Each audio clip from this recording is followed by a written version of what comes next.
Hello everyone, I'm Susan Lee McDonald and welcome back to the INNERview. Every fall in Korea is a very special holiday known as Chuseok. This is when friends and families get together to celebrate the love for each other and the harvest. They enjoy the culture and also great cooking, but we can't leave out the music too. In today's show, we're going to be meeting the first female foreign professor at Seoul National University for the Department of Korean Music.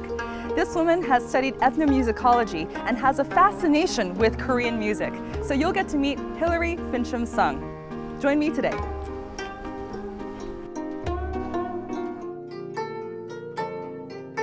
A blue-eyed musician looking graceful in a hanbok and piquing people's interests with the melodies of the haegeum.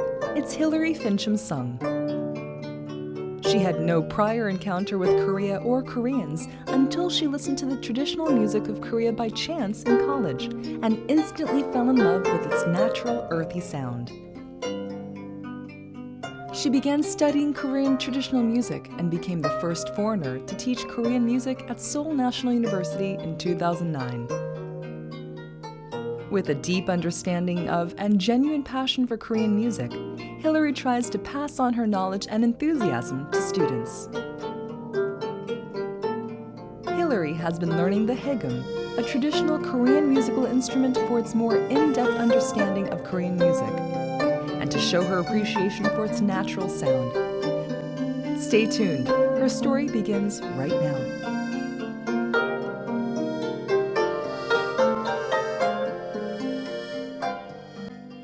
Thank you so much for being on my show, Hilary. It's a pleasure to have you here. Yeah, thank you very much for having me. Of course. Well, you know, with the Chuseok holidays here, it's really amazing to have someone like yourself who's a foreign professor of Korean music here on my show. We have had a number of very famous performers, but to have someone who's an expert in the field of ethnomusicology and very passionate about what you do, I'm just really thrilled to have you here. Yeah, I'm delighted to be here as well, so Great, thank you. great, wonderful. So I'm curious, you have had a long summer and now are back in school teaching. I'm just curious, what are your classes like this term? Well, one of my classes is an Introduction to Korean Music class. So that is a general education class. So students of all majors come in, and then I have a lot of students who have come from abroad for a semester abroad or for a year abroad. So it's kind of become my representative class in a way. I also teach a world music class, and that used to be the big class, but now the Korean music class has become the big class. Interesting. And because I think students are interested in learning more about Korea, and it's a good way to do it, and in an accessible way. And I also teach a graduate seminar on world musical culture. So that seminar is aimed at teaching music teachers, really, but also Korean music majors about different types of music and how they could potentially teach about it. I mean, at Seoul National, I'm the chair of the interdisciplinary major in music education, so it's sort of become part of my identity there to work with current teachers that are actually teaching in middle schools, but also to introduce ways to talk about world musics and methods for teaching it. So I've got 3 classes happening right now.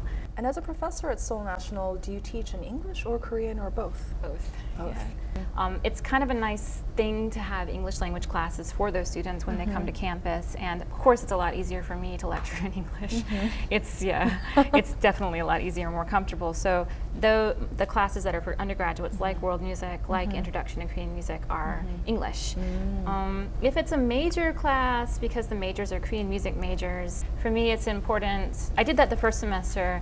But after that, I found a strategy with my Introduction to Ethnomusicology class to mix Korean and English, to make the PowerPoints in Korean, to do discussions in Korean, to allow the students to do their presentations in Korean. But a lot of the readings, because it is an American-based field of study, are in English, but I do a lot of explaining of the terms and how it's relevant or how it might be different from Korean musicology. So I try to make it relevant, and I want them to learn. Yes. To me, English isn't the goal, it's them learning about this field of study and feeling like, okay, I know what this is, and I don't want to dismiss it, Yeah. as something that's not Korean musicology. The graduate classes are in Korean. There's seminars. How is that? That must have been a challenge initially. Yeah, oh yeah, it was a big challenge initially. In fact, I wasn't expecting it. In my first semester, I was told I had this graduate class, and I said, yes, this is great. And then I was told, oh yeah, by the way, the graduate classes are in Korean. So it was a bit of a shock because I had prepared all the readings, and the first semester was a challenge, but the students that semester were just so understanding and so just wanted to learn, and I think they really they liked learning from me. I think it was a new experience for them and fresh. So I've developed strategies now. A lot of the readings are in Korean, and of course the class is almost 100% in Korean, but there are times where last semester I had a undergraduate lecture in the afternoon, and then within an hour I had to go do the graduate seminar. So there were times where I would start in Korean and it would just come out like, and so I would just stop and say, I'm so tired, do you mind? The PPT is in Korean. If you just follow that, I'm going to just talk in English slowly, and eventually I'll warm up. Because sometimes it's just really hard. It's not, my academic language is not Korean because I went to school in the States. If I had gone to university in Korea, it would be different. But it's completely different type of way of expressing yourself, So I'm learning that way of expressing myself, but it's not at the same level as a Korean professor. And I always feel like I'd better express myself in English, but I have to make it work. Well, I'm sure that a lot of the students want to take your classes because you have a very different perspective than other Koreans that teach ethnomusicology or any kind of Korean music, or any class for that matter. Well, and I think that that's definitely an advantage for any student coming to your class, because they get a much global perspective on whatever they're learning. Well, I think it's definitely an appeal. And ethnomusicology actually hasn't taken hold in Korea. It is considered to be almost a competitor with Korean musicology in a way, which is the theory about Korean music. When you first came to Korea to teach students Korean music, what was the reception like? Well, I think people were, you'd see the newspaper articles, 파란 눈, 흠바람머리, 미국인, 국악과 교수들, it's like blonde hair, blue-eyed. Yeah, you'd see traditional music. Right, you'd teacher. see these newspaper articles, and I was like, oh my god! And all the information about me was totally wrong in the articles, and it was so funny. And I think it was just people were interested and intrigued, and I mean, I'm the first to be hired in a department of Korean music, and the only so far. I think the reception from students initially, they didn't know who I was, and that I think it was a little confusing at first. Who is this person and why are they here? I mean, I was introduced, but I still, that perception initially for the first semester was a little kind of, then after the second semester, the students pretty much go, okay, yeah, we know who she is and we know why she's here. Yes. And it's just, it took a little bit of warming up on campus to get the students to go, okay, yes, she's one of our faculty. Yeah. And she's not teaching English. Exactly. I'm not an English teacher. I'm not. And I don't want, I wouldn't want, I'm terrible. I mean, most native English speakers don't even know, like, the rules of grammar. We just do it. And people ask us, and you're like, I don't really know. So that, getting rid of that perception, but then also, sometimes I would do things publicly, and they would announce me as the 국악과 교수, or the Korean music professor, and immediately my colleagues would get phone calls from people saying, do you guys have a foreigner? They thought it was a lie. So it took a couple of years before people didn't realize that I wasn't making it up, and when I would do like public things, and that I really was a professor in that department. So and it's just so different because it's such a Korean-based field of study, but also there's a lot of nationalism and blood nationalism. Absolutely. I don't want to overstep boundaries here, but there is a lot of that in Korean music. And this idea that you have to be Korean to understand it, you have to be Korean to speak Korean language. So that's not necessarily true. In fact, it's not true at all. Right. But there is still a little bit of that perception. As a Westerner teaching a traditionally very nationalistic and Korean cultural art, do you ever feel that there's any kind of stereotype or discrimination against you? And then there are people who assume that perhaps I got my position because I'm a foreigner, and certainly it was a position for a foreign faculty member. But there are ideas that I didn't perhaps work as hard or earn my stripes like a Korean professor. And I'm telling you what, You know, I spent 10 years getting a PhD and 8 years working as a teacher at University of San Francisco and working in research in UC Berkeley, and I worked really hard and I published just as much and in really great places. So for me, that perception, I feel like sometimes I have to fight against that when people just assume that I don't really deserve it, as opposed to a Korean faculty member. Does that make sense? Absolutely. There is this sort of perception, I think, not just in, this is not a Kugak-based perception, this is a foreign faculty, Korean faculty issue that I have to face a lot. And so, yeah, it's unfortunate, but yeah. My colleagues are fabulous. It's just, the perception about foreign faculty is sort of an overarching thing, and it's not just my university, and it's not just Korean music, but Korean music overall, I think people are starting to understand that there's a place for somebody like me in the field of Korean music. I might not have, you know, studied Korean music since I was 5 years old, or I didn't go to the, you know, middle school for Korean traditional performing arts, or the high school, which is almost all people that are, you know, holding faculty positions in departments of Korean music went that route. I might not have gone that route, which sort of, even if you're a Korean, that marks you as an outsider if you didn't go that route. So there's a big insider-outsider thing a little bit, but I think it has gradually warmed up. People have gradually warmed up to the idea that there's a place for me, and that I can contribute it in a way that's different. And I think people are starting to appreciate that, and I like that. It feels good. Yeah. It feels good to be appreciated, doesn't it? Yeah, it does. It does. You need that. Because you work really hard, yeah, right? Well, everybody, you know, everybody wants for somebody to say, "I know what you're doing, and I like it," or I think it's needed. You know, and that's all that you really need when you're doing a job. Definitely. You can keep doing what you're doing, and that's okay. But I think that sometimes a little bit of confirmation is nice. Definitely. Yeah. Professor Hilary Finchum-Sung lectures where she teaches music originating from diverse cultural spheres such as Africa, Latin America, and Korea are open to all students attending Seoul National University. It's already her 10th term teaching at SNU, but she still pays extra attention to her Korean traditional music class because Korean and foreign students alike with an interest in Korean culture and music take this class. This is why many Korean and foreign students are showing much interest in her lectures. I'm quite confident that she'll be a very competent teacher. From the first class alone, I could really see that she knew a lot about her field.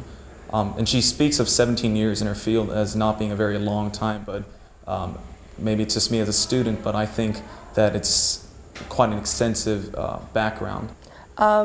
One of the best things, I think, first off, is that she's very entertaining, very lively, definitely not boring at all, nor monotone like she talked about.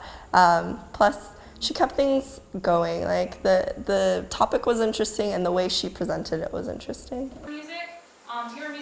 Hilary is passing on what she has learned and felt through Korean traditional music and allows them to gain a deeper understanding of its beauty. Basic rhythmic patterns written out, Kupuri rhythmic pattern, and Seimachi rhythmic pattern. So tell me, break it down for me, because I'm not a musicologist. What does ethnomusicology mean? Ethnomusicology is literally the study of people and culture, and well, actually the connection between people, culture, and music. So it is sort of a branch of anthropology, but it is also a branch of musicology, because initially, when the field started, fields of study like the methodology and the theory drew on both musicology and anthropology. How fun. Yeah. I had no idea prior to learning about ethnomusicology that there were such a thing. Oh yeah, and it's got a strong presence. It does really have a strong presence in American universities and in places like Germany and England. It's a young field of study. It's only been around since the 1950s, and it's really changed a lot over the years. I think when you begin as a field of study, I think, you know, fields of like history or musicology certainly have longer histories, and they probably went through a period where they had an identity crisis and what are we and what do we call ourselves. So ethnomusicology, until very recently, had been going through that, and now I think people have a better idea about you know, and I think it's really diversified. There are people in ethnomusicology who do music therapy. There are people in ethnomusicology who do historical studies. And so in my case, and also people who do ethnomusicology don't necessarily have to study a foreign culture. There are a lot of ethnomusicologists who study hip hop and R&B. So different genres heavy of music metal, that they want to study. and people who study conservatories of music in the US. So in my case, I had actually started with ethnomusicology wanting to do music therapy. I was really interested in that, and I didn't want to go too far from home. How did you stumble upon Korean music? Okay. Well, in my quest to do music therapy, I was collaborating with fellow students on a project where we were looking at shaman ritual music. I was looking at Mongolian and Tuvan throat singing, you know, as a way to kind of jump into this project. And then I had not an advisor, but one of the faculty at Indiana. His name is Roger Janelli. He's been doing research in Korea since the 1970s, and he's a folklore professor in folklore and ethnomusicology. And he sat me down one day and he said, you know, if you're interested in, you know, shamanism or therapy and music, why don't you look into Korean shamanism? And I said, what? Okay. And, you know, and I just hadn't ever really, it wasn't that I didn't have an interest in, I just didn't know about Korea, and it wasn't even on my radar. So I said, okay, well, I'll check into it, because he seemed to think it was a really good idea. I went to the library, got some books, went to a local record store, because we didn't have MP3s in the 1990s, at least not that I know of. So I went and I got some CDs, got 3 different CDs, and one of the CDs was shaman music from the Eastern. Well, initially though, I mean, what I had expected it to sound kind of like Chinese or Japanese music. I just didn't know what to expect, and when it came out, it was just so earthy. It was so raw. I mean, it sounded real, it sounded alive, and it sounded like it sounded like the instruments were just breathing in and out and weaving in and out of each other. And that was the first time I'd ever heard anything like it. I mean, it just blew me away. It took me a long time to kind of get into it, but it was that hearing of the music initially, that initial encounter, that just changed everything. And so I went to school the next day, and I was sitting down with my advisor, not Roger Janelli, but a woman named Ruth Stone, who does African music. And she had been pushing me for so long, you need to find a world area, you need to find a world area. It was over and over again. And so I was like, I don't want a world area, I'm free, I'm independent. You know, I was trying to be the rebel. So I went to her and I said, you know, I heard this amazing stuff last night. It was Korean shaman music, it was awesome, and oh, it was amazing, you should hear it. And she was like, next semester you will learn Korean. And that was it. She's very direct, you know. Wow. Next semester you will learn Korean. And I said, okay, you know. So that's kind of how it started. It was one of those things, it wasn't like I started graduate school with a burning desire to do Korean music or anything. It just sort of happened literally by accident. That's so amazing that one CD literally changed your life. It did. And it was, I look back and I'm like, God, I was so stupid, you know, because you know, I had to start learning Korean, and I was already, you know, 26 years old. Really hard to jump into a language when you're 26 years old. Of course, right. After 13, really. It's hard for really our brains hard. to really Exactly. connect in that way. Yeah, and so I really had said, oh my God, I'm so bad at languages. I did Latin in high school and French, and I couldn't, of course, speak either one, especially not Latin. And learning Korean was just so overwhelming for me. And all the Korean classes at school at Indiana were full of Korean Americans who already had some kind of background. Yes, or Korean students who came and took the class anyway, because there was not a heritage track at Indiana. It was we were all put in the same class together. So it was really overwhelming, and there were several times where I was like, I just can't do this, and I need to quit. But I persisted. Yeah. The shamanic music that you listen to, known as also Shinami, seemed to have just altered your life track altogether. And with learning Korean being so difficult at an older age, there were so many things that could have prevented you, you know, kind of every step of the way, really. But then, what was it that drove you to continue on this path? I think sheer stubbornness.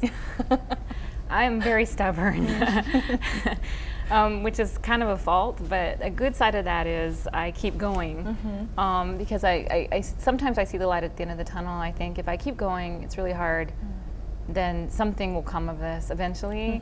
That was one of them, just sheer stubbornness. And my mother the whole time was saying, why are you doing Korea? Why are you doing Korea? You need to come study our music. And you know, she's thinking about mountain music and old time and southern music. And I certainly had played that since I was a child and was very interested in it, but I just stuck to Korea out of stubbornness, really. But also, when I was a MA student, I got a lot of support actually from the Korean community in Indiana. There's a local organization there called the Society of Friends for Korean Studies, or in Korean Studies, and they would actually fund students at Indiana University who were doing Korean studies, and I actually received a fellowship from them. Fantastic. And so I was got a lot of support. People were very eager to encourage me in my studies of Korean music and Korean culture, and part of me sort of, I don't want to let people down, and I also wanted to keep going. And to tell you the truth, every single time I would feel, you know, it's really hard to be a graduate student. Sure. It's really alienating, it's really lonely. You spend a lot of hours in the library by yourself, and in Indiana library, there's no windows in the library, it's kind of creepy, and it's just a really lonely experience and kind of depressing. And a lot of graduate students actually go through that. They go through either mild depression, or they feel like they want to quit, or they can't continue and need a break.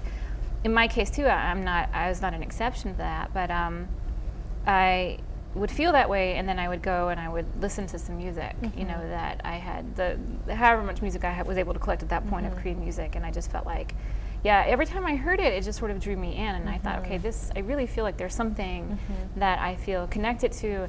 I can't explain why I feel connected to it, but there's a connection. Yes. So I really need to do this. You know that feeling that you Definitely. get about something that you can't really explain? So, and it's a connection that I also feel to the music that I played as a child, or that I experienced as a child. Similar connection, but it just was drawing me really strongly. So that's kind of what kept me going as well. I can't say it was easy, and that once I had this epiphany, it was like la la la, I'm skipping, you know, through Korean language and music land. It was really a struggle, and still every day I have good days and bad days in terms of language and understanding. So it has not been an easy path, but I think it's been a worthwhile path. Yeah, definitely. Yeah. I heard that you taught Korean music in the U.S., is that right? Well, as a young scholar, as a young ethnomusicologist, and as an area studies specialist, I collaborated with area studies programs on teachers' workshops in the summer. So, for example, at Indiana University, every summer the East Asian Studies Center hosted a teachers' workshop where teachers would come and get credit, you know, for their jobs, and they would take workshops in literature, and so we offered a workshop in music. And so I did the Korean music part, somebody did Chinese music, somebody else did Japanese music. We called it East Asian music in the classroom. And so I would spend 2 or 3 days with teachers, and I would teach them about the history of Korean music, how it's connected to Korean culture, and then I would also teach them maybe a folk song and then a rhythm to go with it. A way, you know, how can you talk to your kids about kukak? How can you talk to kids about kukak aesthetics and how it's different from Western aesthetics and why it's different? And so to get teachers to really understand. So my teaching in the U.S. of Korean music was aimed at training teachers. I see. And so that was at Indiana, and then I also did that at UC Berkeley. But teaching, you know, I taught, my teaching experience for graduate students in the U.S. was Korean studies. Americans are largely unfamiliar with Korean traditional music. A lot of people have heard of Japanese music or the Chinese music, and whether they like it or not, they've been exposed to it, but Korean music, not so much. And so what was their reaction from your experience when they first heard Korean music played? Surprise. Kind of like my initial experience.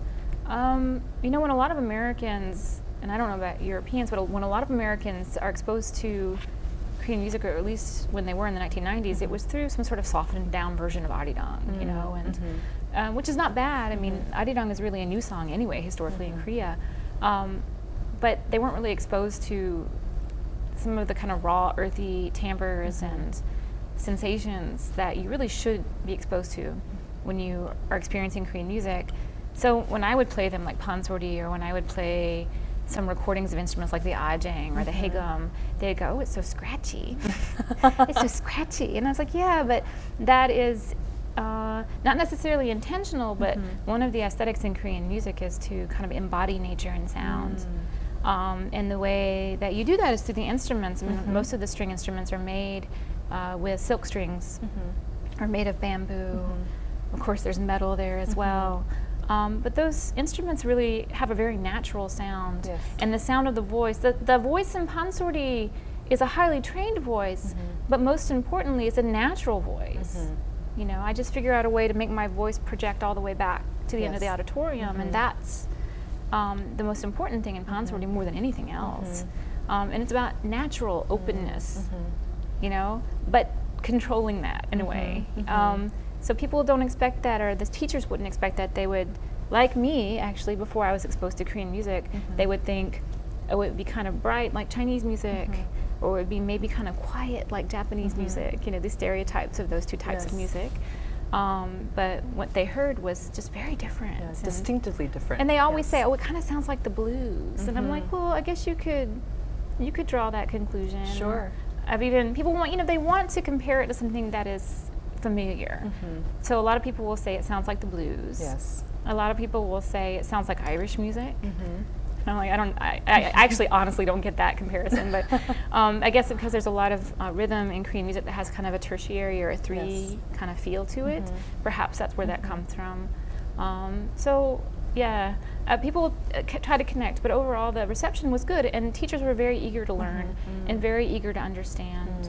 One of the things that was hardest for them to get over was the vocal quality in Pansori, because I always like to use Pansori as an example because it's just such an obvious example of Korean aesthetics. And so when I would play movies for them and I'd say, is that intentional, that kind of that vocal quality? They say, yeah, people train for years, and there are stories of Pansori singers going and living next to a waterfall and just singing as loud as they can into the waterfall to get that vocal quality. And they would say, why would they do that? And I say, well, it's just because the point of Pansori is to convey a story, and to, you know, do that through your vocal quality, to do that through your voice, in addition to other aspects of the performance, right? Definitely. So once I kind of explain the purpose of the sound, they understand it, and I feel, I don't know, that was my mission initially, was to get people to at least open up to it. I tell my students in Korean music too, I say, you don't have to like it. You can hate it and tell me, I hate this. But you need to tell me why you hate it. And you need to at least understand why it sounds the way that it does. I want you to open yourself to it at least, and then, you know, make your decision. And sometimes you would listen to music a few times and you don't like it, and then it grows on you. So you know how that is. Yeah, definitely. Yeah. From childhood, Hilary Finchum-Sung loved music. She dreamed of becoming a music therapist while majoring in ethnomusicology. But she encountered a new sound almost by accident, and it changed her life completely. It was the traditional music of Korea, a country that she knew nothing about, and she was immediately mesmerized by the beautiful and earthly melodies and rhythms. As a blue-eyed ambassador of Korean traditional music, she dreams of globalizing the traditional sounds of Korea.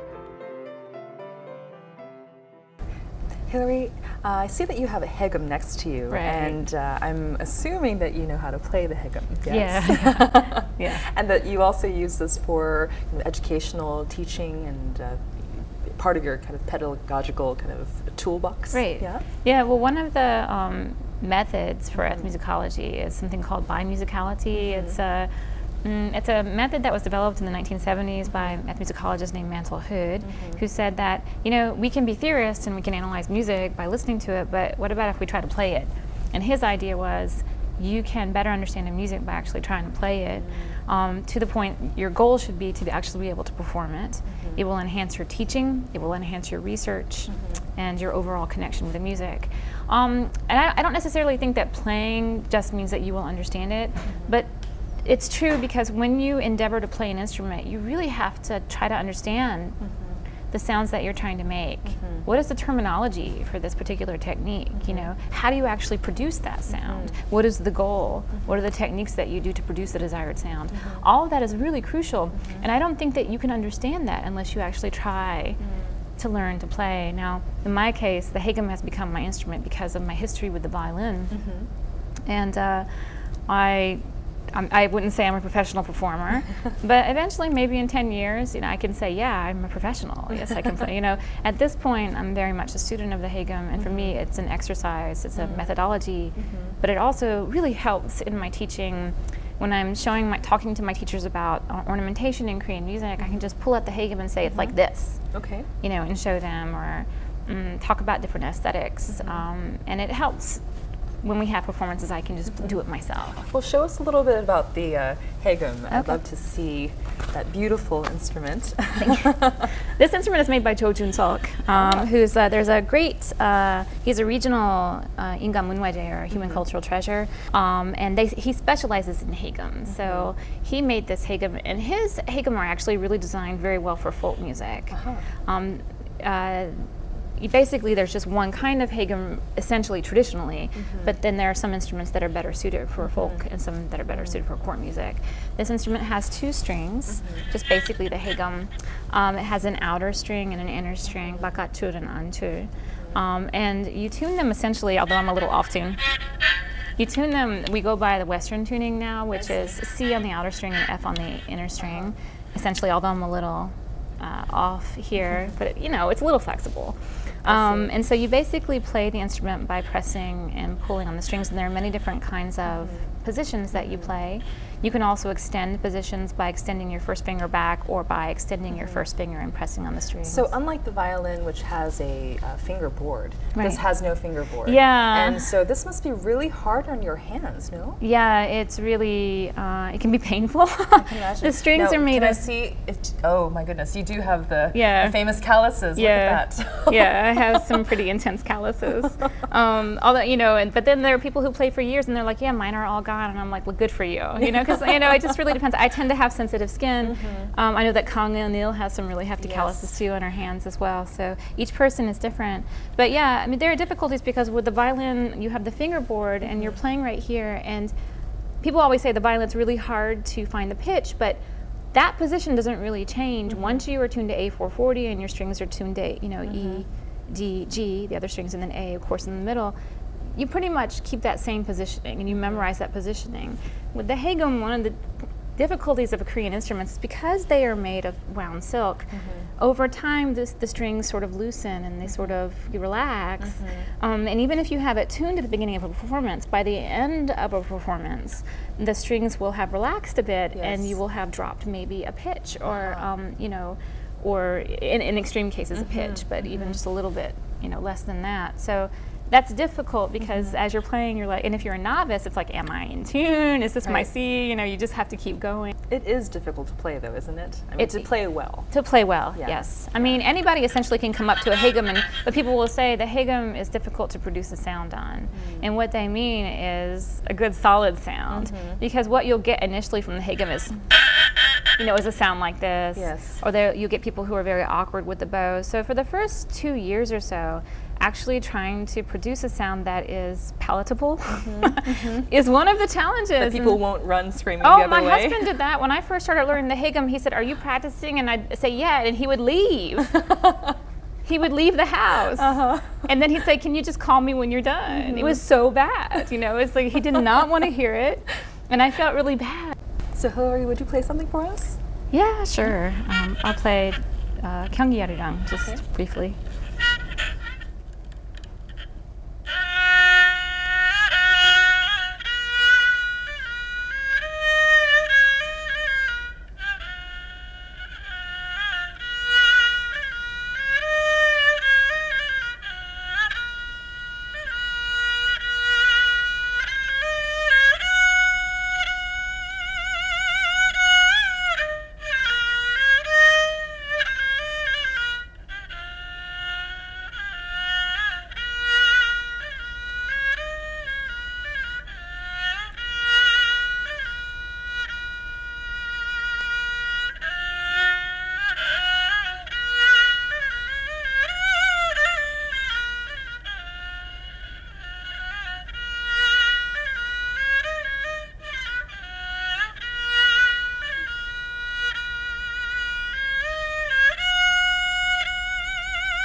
좋다. That was great.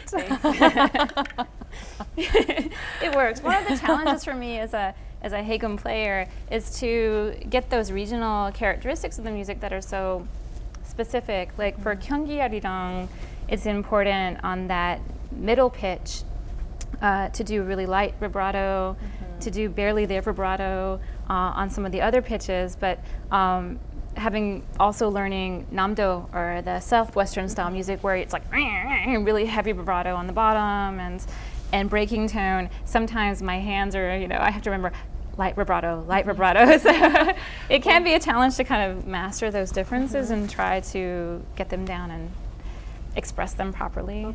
Every fall, there is this great holiday here in Korea known as Chuseok. And I'm curious what you normally do for Chuseok. Well, typically we go to my mother-in-law's house. My father-in-law passed away when my husband was in his teens. Oh, so, sorry. yeah, well, I never met him, but thanks. He is no longer with us, so my mother-in-law is the matriarch of the family. On that holiday, we typically get together. So all the people who are in Korea will visit. You hear the stories of people making food, and I kind of romanticized about that. I really wanted that, here, but To make all the food for that holiday. Yeah, Oh my and I'm into it. I love Thanksgiving. I love Christmas. I love to be the one to cook. And the thing is, because I'm a foreigner, I suppose in a way there's a different relationship I have with my mother-in-law. If I try to do anything, she'll say, sit down. And so I have to kind of fight with her, and now I've learned I just have to get up and do it and not ignore. And I made pumpkin pie because, I'm an American. Yeah. Nothing says a fall holiday to me like pumpkin pie. Sure. And they like it, but we all eat it with a spoon together, which is different from the way that you typically eat pie. Cool Whip. Yeah, so, I adjust to that. But so I contribute in the ways that I want to. And the most important thing is gathering. And like one year we got together and made food together. Most of the time we will just play games. One year we went to Cheonggyecheon, nice. the stream in the middle of Seoul, Yes. and we just took a walk, and one of my kids fell in the stream. I mean, it's just not, it's one, we're so busy. Seoul is a really big city. And it's great when we have holidays like Chuseok, because we can gather and we can just really enjoy each other's company and do it at a leisurely pace. Yes. And Seoul is great that time of year because so many people have gone outside of Seoul that there's no traffic. Exactly. And it's pretty quiet here Exactly. We also like to go outside at night and look at the moon, and it's just a lovely time to get really reacquainted with each other, because again, we don't really gather as a family very often, and it's that makes Chuseok special. Do you ever play the haegeum for Chuseok? Well, I mean, now I kind of feel like my ability has improved so much that people won't run screaming if I try. But yeah, I mean, I thought about bringing my haegeum and showing my mother-in-law, because she's actually never heard me play. Oh, I'm sure she would love to hear you play. Yeah, exactly. So she, I think nothing says Chuseok like kugak. Is that cheesy? But I kind of feel like they go together, and there are a lot of performances. Usually at the Kugakwan and Kugak, they have an open air performance. They have tightrope walking and Pungmunori and folk songs, and they have Gang Sule, where the people dance. So that's performed every Chuseok, and these events are always free. Yes. So it's a wonderful chance to get out and enjoy something like that as a family as well. That's so great. Yeah, yeah. I heard that you're doing research on kugak education. Yeah. And I'd love to hear more about that. Well, for me, education is so fundamental. I mean, I'm an educator, so of course I'm going to say that, but it's true. Initially, when I did my field research in Korea for the PhD, I was interested in changjak kugak, which is the new music for Korean instruments. And people had been saying for a long time that changjak kugak was a way to make Korean music more relevant to contemporary society, because there has been that issue of it not being considered relevant for some time. It's gotten a lot better in recent years. But just doing some research and talking to people and observing my children in Korean schools, I realized it's education that's an issue. And if you can strengthen Korean music education in public schools, you can make a huge difference in the ways that the general Korean population thinks about kugak, the way that the general population relates to kugak, and you will have an audience built in to future generations. I mean, following the Korean War, you had the importation of an American educational system that first was the first education system, and then Yes. the first curriculum, the national curriculum, was developed in the mid-1950s, I think 1954. And in that first curriculum, one of the cool things about Korean education is music is fundamental. It's pilsu, right? It's always there. It's in the curriculum. You know, I can't necessarily say that for the American education system, and it depends on so many things there. Sure. But here, it's always fundamental. Music is very strongly emphasized and taught in schools, and I love that. But what was being taught beginning in the 1950s was do, re, mi, fa, sol, la, ti, do, you know, and Orff instrumentation and xylophones and kazoos or what have you. I don't know, kazoos not really, but, you know, just instruments. Recorders. Right, recorders. Yeah. They're instruments that align with, you know, Western scale systems. And you have generations of people that are trained in schools in their required music time to play la la la la la la la la la la la la la, and they're not trained in, you know, Korean traditional music and the aesthetics. You just have generations and generations of people who are becoming enculturated to not understand music that is essentially their music. Yes. And people will say uryumak, but they don't really know what that means. So it's become my passion to look at what's happening in the schools. I'm interested in public school education. There's, you know, the generalized, the specialized education for kugak professionals is a completely different animal, and there are issues there as well. We probably don't have time to go into all those, but my passion is really about teaching the general public, really about making sure that every single child in public school in Korea has the opportunity to learn Korean music. Right now, they don't. What are some things that you're doing or that you would like to do to help kugak education here in Korea? Right now, initially, I'm just doing research. I'm trying to kind of get the lay of the land. So for the past 2 years, I've been doing field research where I actually go to schools with their permission. Some schools don't really like that. So I have made some good contacts, people who are kugak instructors in schools. So I have gone to the classroom. I also know some instrument makers who have donated instruments to schools, and I've gone to those schools and to see how the instruments are used. So I'm doing a variety of different, one is to follow the teachers and go to the schools. Another one is to look at who is creating new instruments for education, and what are those instruments, and what is the reception and whatnot. So it's just huge. The more I do research, the more I'm like, oh my gosh, this requires thousands of people to work on this with me, because one thing is the 문방구, the school supply store. Every school has like a couple in the neighborhood. Yes. So what happens is, in the alimjang, or the notebook that the teacher makes the kids write what you need to do for tomorrow, the kid writes down, I need a danso. And then they come home and you're eating dinner and they're like, Mom, I need a danso for tomorrow. And you're like, crap, you know, you need a danso. Where can I get a danso? Where can you get one? The 문방구. But the thing about it is that the danso that they're selling at the 문방구 is plastic, it's cheap. Making a sound on it is difficult. And it's also, the tuning is off. If you try to play a piece on it, it sounds out of tune. The tuning also isn't consistent, so when you have a group of kids playing it together, the pitches don't match. The kids hear it and think it sounds terrible. They know. Yeah. There are a lot of issues. It's all from the system, the system of marketing and selling and manufacturing instruments, to where you sell it, what's being sold in the stores, to the school system and the government. There's a lot that needs to be done. I think initially, what I'm doing is writing a lot of publications, and I'm doing it both in Korean and English. Because if I write it in English, people abroad say, oh, Korean education system has problems. And who in Korea is going to look at that? Right. Some people will. So it's important for me to publish in Korean so that my observations and what I think needs to be done can get out there initially. Yes. But also networking with scholars of Korean education. I'm starting to do that. That's great. And I think it will take time, but initially I want to play a role perhaps in developing plans and programs for schools that will be sustainable for generations. Well, I look forward to what's going to be coming of your research over the next few years, because I'm sure that there are a lot of people here in Korea who really want to see more Korean kids and just Koreans appreciate kugak, and there is a growing momentum in that direction too, not just within Korea but from without. So this might be just really the best time for you to be doing what you're doing. Yeah, I hope so. I hope that it has an impact. After the sunset, a special performance was held at the Namsangor Hanok village to bring warmth to the people on this brisk autumn day. It was a Korean traditional music performance by foreigners who are passionate about the traditional sounds of Korea. They presented superb performances of diverse musical genres.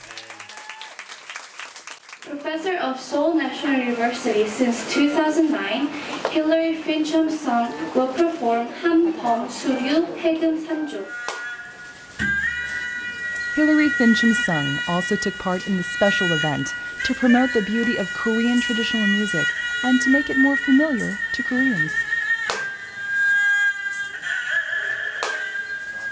She instantly captivated the audience with her performance on the haegeum, producing clear, gentle, yet sorrowful sounds, almost as if she was telling a heart-wrenching love story.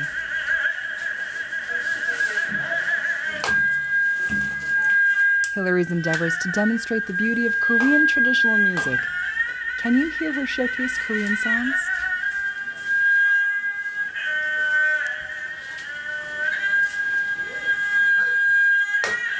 한국 음악에 대해서 오히려 이분들이 더 진지하게 고민을 하고 있더라고요.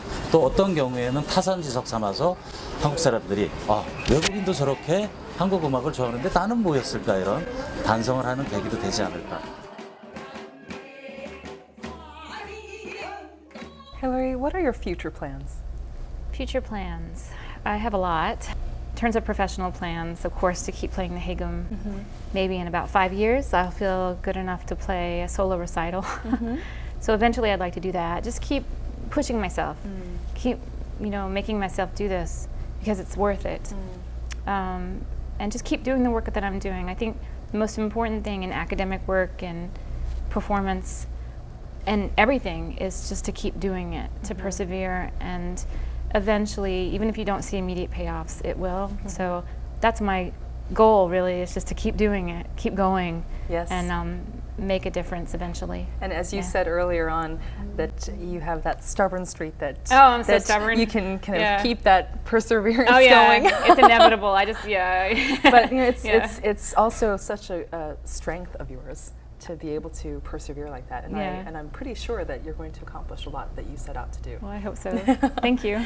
Last but not least, what does kugak mean to you? Kugak to me is joy. Kugak is sadness, sorrow, it's pain, it's exuberance, it's supernatural, unearthly, it's so many things. Kugak to me is about emotions or ideas that you can't necessarily express through words, but you can do it through sound. And if you can find a way to express who you are through an instrument like this, through that sound, then you really can do anything. So kugak isn't just one thing, but it's really about being a human being. And the beautiful thing about instruments like the haegeum is that they're so human. They sound like a human, and you can make any sound on these instruments as a way to express how you're feeling or who you are at that moment. And the instrument will go with you in that. So it's about being human and expressing everything that comes with being human. And that's the essence of Korean culture too, is that just intense humanity, that intensity with which most Koreans live their lives. And if you look at Korean history as well, and kugak embodies that strength and that intensity. And if you embrace that, I think it helps you as well. So I can't encapsulate it into one succinct statement, but it's all of those, and it's just really being human.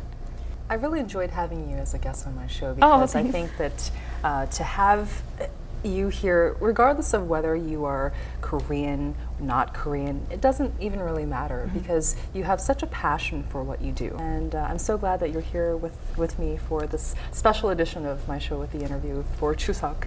And I wish you all the best going forward. And I look forward to seeing you perform in less than 5 years' time. Yeah, I would hope so. Thank you so much for having me. It's been an absolute pleasure. So I feel honored to have been invited to talk with you on the show. And I look forward to all the great things that you will do as well. So thank you very much. Thank you so much, Hilary. It's been so wonderful. Yeah, thank you. Happy Chuseok. Yeah, happy Chuseok as well.